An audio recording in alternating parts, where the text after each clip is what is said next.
C'est un édifice exceptionnel, magnifique, beau et imposant, dont on ne trouve l'équivalent ni en Allemagne ni en Europe. Et nul ne pourra dire le contraire.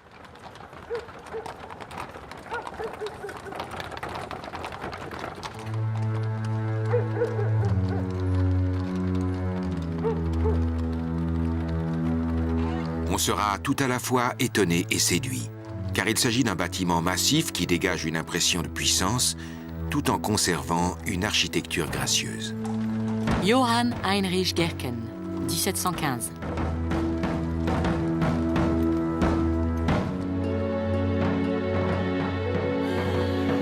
Un arsenal est un édifice spacieux où l'on conserve soigneusement les réserves d'armes.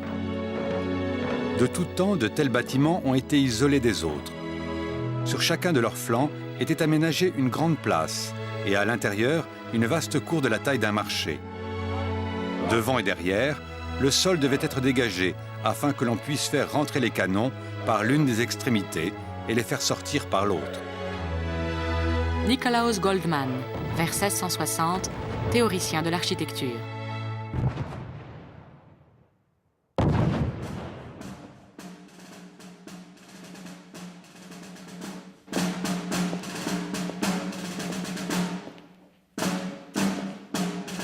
Ce lieu renferme un grand nombre de fusils, de quoi armer plus de 300 nobles.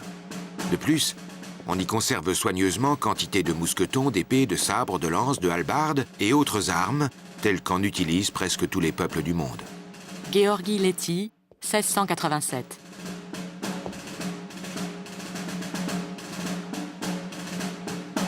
Pey a eu de nombreuses discussions avec moi sur l'histoire allemande, sur la Prusse. Pendant cette phase préparatoire, nous lui avons fait parvenir à New York des caisses remplies de livres, car cela l'intéressait beaucoup.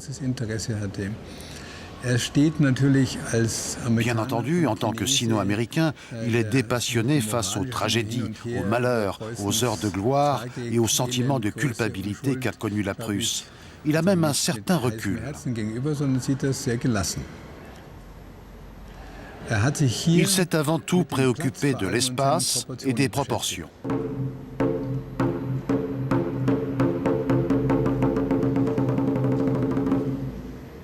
C'est ainsi qu'il a choisi une forme triangulaire pour son projet. Par ailleurs, il s'est plongé dans une étude très précise des proportions de l'arsenal.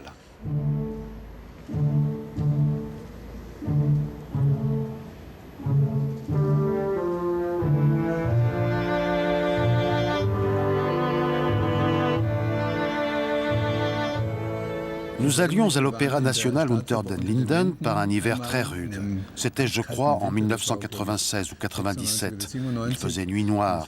Il a regardé le nouveau corps de garde et s'est écrié « Le cœur d'une capitale ne doit pas être plongé dans une telle obscurité. Il faut de la lumière. »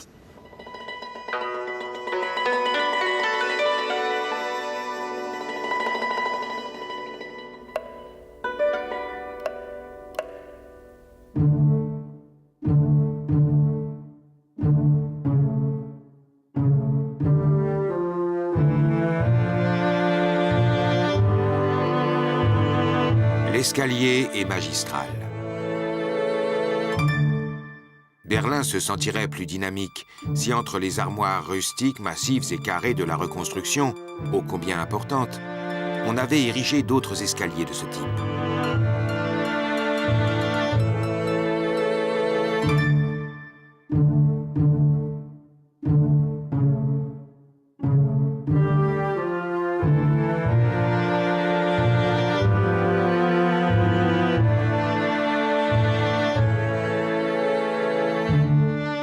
Tout en haut, on pénètre dans quelques salles en enfilade, avant de déboucher, au bas des marches, sur un véritable foisonnement architectural à la pyranaise, un entrelac de passerelles et de formes circulaires monumentales que Pey a su habilement aménager dans l'étroit espace vide.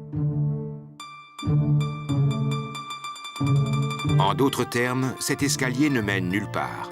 En cela, il est très berlinois. Supplément week-end de la Frankfurter Allgemeine Zeitung.